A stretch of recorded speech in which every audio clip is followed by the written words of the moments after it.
Welcome to my channel. On today's video, I'll be discussing Angela Hill's defeat to Yasmin Lucindo. Okay, so last week, Angela Hill faced the number 8th ranked Yasmin Lucindo, and unfortunately, she lost a unanimous decision. The scorecard was 30-27, 30-27, and 29-28. Now, I wasn't able to watch the fight because I don't have ESPN Plus anymore. So, yeah. A thing about Angela Hill is she seems to be losing some of her athleticism due to her age. She just turned 40 in January. And if you go and watch some of her old fights, she was bouncing around and moving way more. But as of late, I feel like she's just been slower, not moving as much.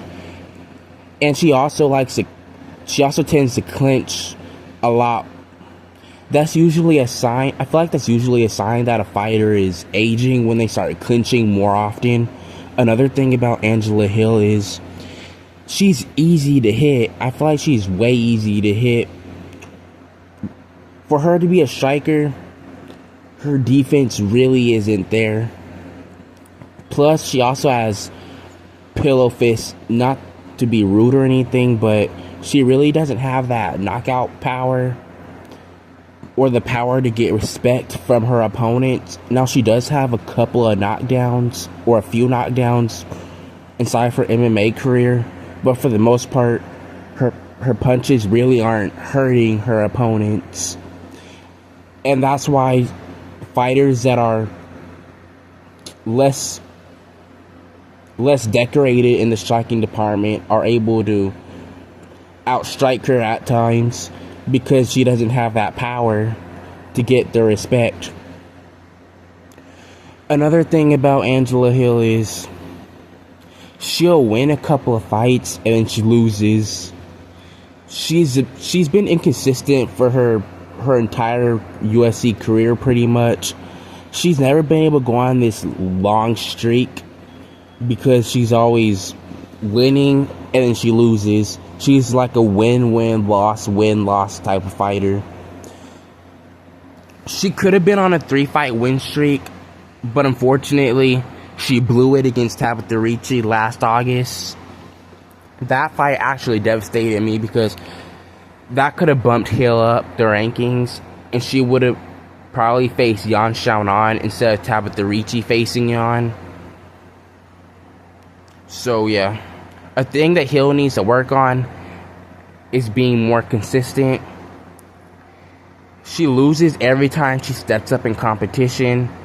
Like when she fought Claudia Gadelha back in 2020, she lost. Even though a lot of people thought she won, I thought she won as well, but unfortunately the judges didn't think so. She was on a 3-fight win streak prior to that fight, but unfortunately she stepped up and lost. She got another chance against Michelle Waterson Gomez in September of 2020, and unfortunately she lost that one as well via split decision. So it's like every time she loses, it's when she steps up in competition. And I feel like a part of that is because of her gym that she's at. I'm not saying that she has bad teammates, but if she wants to keep improving more and more into that elite level, she needs to find a new gym. I suggest that she goes off to different gyms, like in different countries, different states, different cities, and try to pick up more skills from other people, because whatever is going on in her gym clearly isn't helping her that much. Fighters like Valentina Shevchenko, fighters like Zhang Weili, they tend to go overseas to get more experience and to develop more skills, and that's something that Angela Hill really hasn't been doing. Fighters like her, fighters like Holly Holm, fighters like Michelle Waterson, they tend to, or fighters like Jessica Andrade too, they tend to be way too loyal to the gyms that they're at, and they're not willing to go move and travel to go develop more skills. And that cost them, because all those fighters I just mentioned, they really haven't had the best careers. And I think that can... Never mind, I forgot. Anyways, now I'm going to talk about what's next for Angela Hill. So, Lupe Godinez is fighting Jessica Andrade later today. Angela Hill already beat Lupe Godinez, and she fought Jessica Andrade and lost, unfortunately, back in 2017. So, what Angela Hill could do is call either the winner or the loser of that fight. So, a fight with Jessica Andrade is a fight that Hill has been waiting for. If I'm not mistaken, Angela Hill wanted to fight Jessica Andrade for the female BMF belt. I think that will be a good matchup for Hill, because Andrade is at the later end of her career. She's been slowing down as well. So a fight between them would be something that I'd be interested in before they finally hang it up. And if Lupe Godinez wins, Hill already has a win over Godinez. So I think Hill might be able to win against Godinez again. And Godinez is kind of in a similar situation to Angela Hill. They both win against the lower competition, but then when they step up, they end up losing. Lupe Godinez is also like a win-win-loss type of fighter.